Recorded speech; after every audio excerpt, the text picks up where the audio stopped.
Peace! Welcome to another daily devotion. I'm your host, El Padre. It's nice to see you once again today on a wonderful Saturday morning. It's going to be good. I hope you are planning to come tomorrow to join us live in person. That'll be a lot of fun. All right, so today our chapters are 26 and 27 of Isaiah. If you are new to our page, welcome. Welcome. If you are interested, if we don't annoy you to death by the end of it, you can always hit the subscribe button, click the little bell, so that you can be informed whenever we have a new video, which is, 5 days a week. Also, if you can, please help us by sharing these videos so that we can help as many people as possible grow in the Lord. So should we jump into this? This is a lot of reading. So, it's probably going to take you 5 to 10 minutes maybe to read it, depending on how fast you read. So I'm going to just talk about two things today. I'm going to do something very different than normal. Two different things. Number one is this. I'm going to ask two questions, and I don't know that I can give you a real answer. I don't know that they're, the proof in the pudding, so to speak, won't actually be available until it happens. And so because these are prophetic books, that could be a while. So here's the thing. Remember, in the introduction video when we taught live two Wednesdays ago, and as we study the books, there's a lot of different things that can make the prophetic books confusing or difficult to interpret. They're not historical, right? So some of it is actually historical, like when it says, in the year that King Uzziah died. Well, we know when he died, so, we can kind of reference a time in history when that takes place. But unlike the historical books, like, First and Second Kings, for example, everything it's all history. The intention of writing it, there's very little, very little, figurative things. Everything is meant to be taken literally. And in prophetic literature, that's not necessarily the case. It can be, but it also doesn't always have to be. Sometimes God is showing them something, and the only way they can describe it is based on what they've seen around them, like, oh, that's a grasshopper, and maybe they haven't seen the future, so they don't understand, well, that's not actually a grasshopper, it's this. And so then there's other times when they know exactly what it is, but it's a figure of speech. And so they're using, for an example of this would be in yesterday's chapter. I had intended to talk about this a little bit, but we ended up not getting there. It refers to Moab at the very end. And it refers to Moab almost like a person. Current day Moab would be, Jordan, the country of Jordan. And so the way that this is talking about in this particular chapter, it would make more sense to me, at least, that the way that it is talking about it is referring to Moab in terms of what it represents. So in this particular case, it talks about pride. Moab,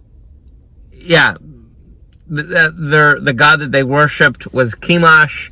They offered child sacrifices to that. And so, you could say when it's talking about Moab, it's specifically talking about the sins that were specific to, or more dominant in that particular area. And so, it could be like that. And then there's other times when, when he's prophesying at Jerusalem or at Israel, he's specifically talking about Jerusalem and Israel. Like, he's not using figures of speech. He's not using colorful language in order to describe things that could happen. Like, he's using words meaning, like, this is going to happen this way. And so, again, it makes these books difficult to interpret. And that's part of why there are so many variations throughout Christendom, throughout Christianity. All the different denominations have different takes on books. Why? Because they're hard to interpret. They're not as crystal clear as we would like or love. So we'll do our best. We'll present different things to you, and then you can decide for yourself. Because our job is not... I don't believe my job is to just tell you things, although there are times when we do that, right? But sometimes it's to encourage you to think for yourself. Use the little cranium up here that God gave you to, and the Spirit of the Holy Spirit can help you to discern, what it is. So here we go. The first thing I want to bring up is this. It's this. On that day. So in the last several chapters, you hear on that day several times. The chapter 26 begins with that. Chapter 27 begins with that. And then again in verse 2, it says that. On verse 12, it says that. In verse 13, it says that. On that day is in here a lot. If we keep going back through verse 21 of chapter 24, let's see, verse 9 of chapter 25, it's verse 15, chapter 23, just looking through here, it's kind of all over the place.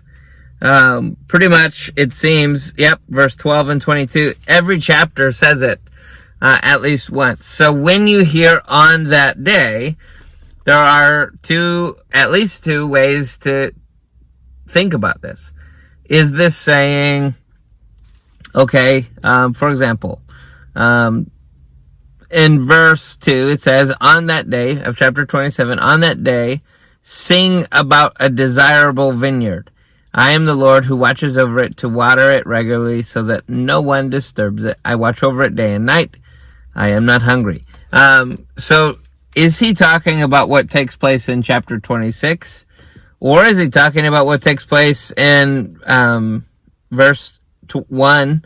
Basically when he's saying on that day, the Lord will relent.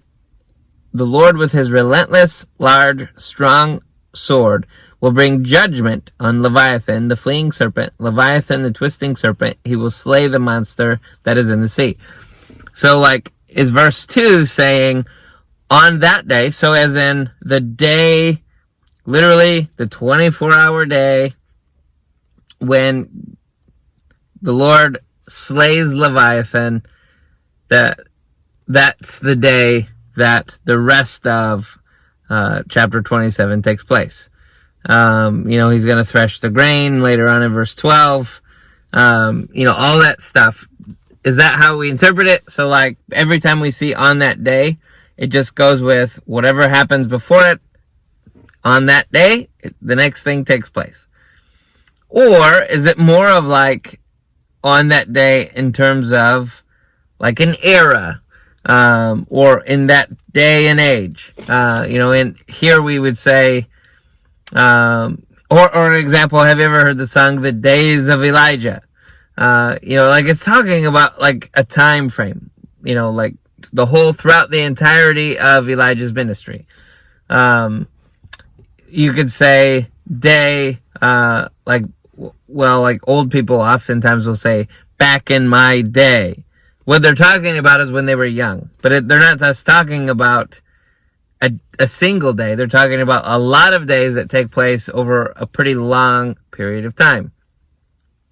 We see in the New Testament several different times when Jesus uses the term on that day, or he uses the term day, and it's referring to, a period of time in the future, something that hasn't happened yet.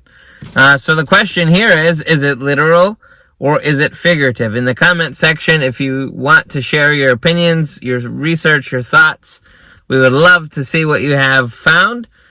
And then I'm going to pose another question, and hopefully this won't take a huge amount of time. But it says this in verse 1, "On that day the Lord, with his relentless, large, strong sword, will bring judgment on Leviathan, the fleeing serpent, Leviathan, the twisting serpent. He will slay the monster that is in the sea." So, again, do you think, we know Jesus, when he comes back, there's all this talk about he's going to come, land on the mountains, there's going to be war, he's going to judge the nations.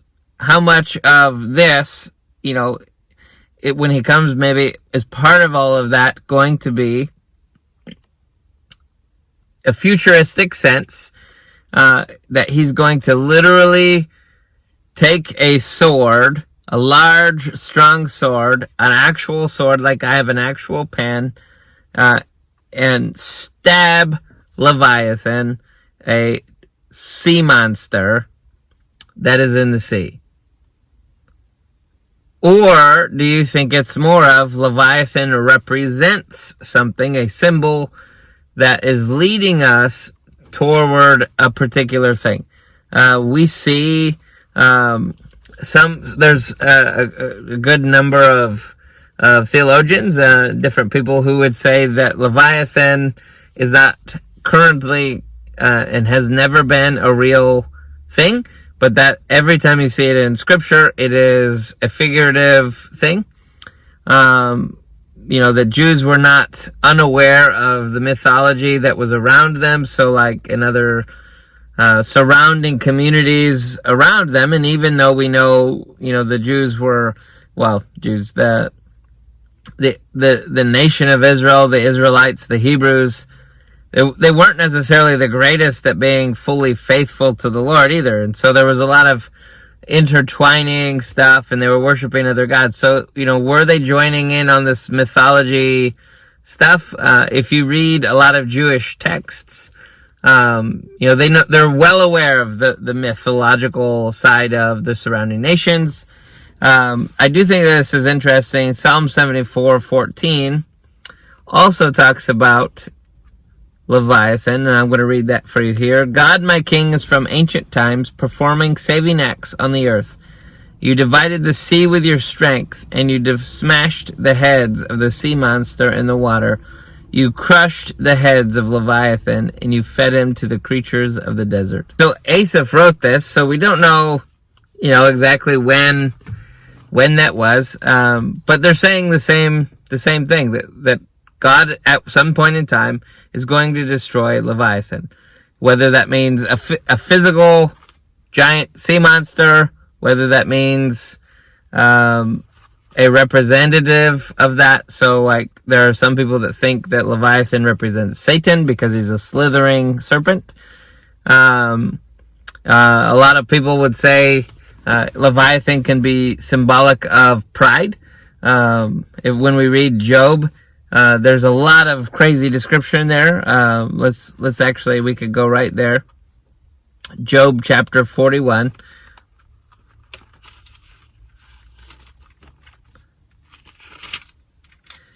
And it says, "Can you pull in Leviathan with the hook, or tie his tongue down with a rope? Can you put a cord through his nose, or pierce his jaw with a hook? Will he beg you for mercy, or speak softly to you? Will he make a covenant with you so that you can take him as slave forever? Can you play with him like a bird, or put him on a leash for your girls? Will traders bargain for him, or divide him among the merchants? Can you fill his hide with harpoons, or his head with fishing spears? Lay a hand on him. You will remember the battle and never repeat it. Any hope of capturing him proves false. Does a person not collapse at the very sight of him? No one is ferocious enough to rouse Leviathan. Who then can stand against me? Who confronted me that I should repay him? Everything under heaven belongs to me. So that's just part of it. This is basically God is speaking to Job when he's describing this. And so jumping back into Isaiah then, or Isaiah, the question that I have for you is this: is when you read Leviathan, do you see that as a literal sea monster, or do you see that as a figurative? And if so, what do those things represent? So in the comment section, please go ahead, share your thoughts. We'd love to hear what you have to say. I'm excited to see what it is that you've concluded. But either way, we recognize this, that,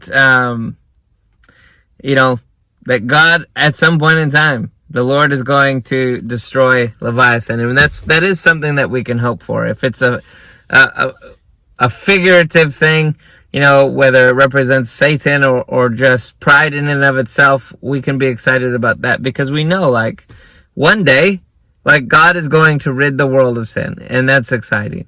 And so, if it's figurative, it doesn't do it's not a bad thing in my mind if the Lord is destroying sea monsters.